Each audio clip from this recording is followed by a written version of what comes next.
The old abandoned mansion on the outskirts of town was infamous for its dark history. It was said that the wealthy family who lived there many years ago were brutally murdered by an unknown assailant, and their bodies were never found. One night, a group of friends decided to explore the mansion and see if they could uncover any clues about the murders. As they walked through the dusty halls, they heard strange noises coming from the shadows. They brushed it off as their imagination and continued on. As they reached the top of the stairs, they heard a blood-curdling scream. They quickly ran to the source of the sound and found a room with a single chair in the center. On the chair sat a small book, bound in leather with strange symbols etched on the cover.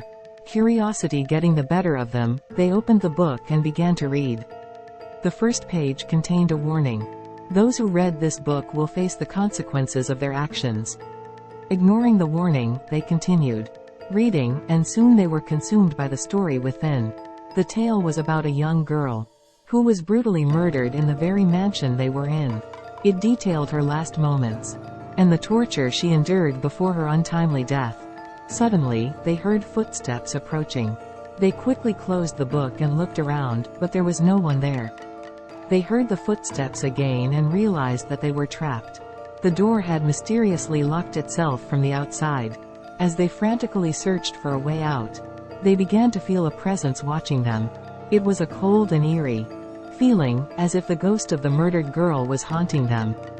As the hours passed, they realized they were not alone.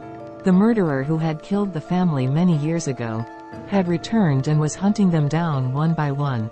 In a desperate attempt to escape, they broke through a window and ran into the night. But as they looked back at the mansion, they saw the ghostly figure of the murdered girl in the window, watching them with cold, lifeless eyes. From that day on, the group of friends never spoke of the mansion again. They knew that they had tampered with something that should have remained untouched, and they paid the price for their curiosity.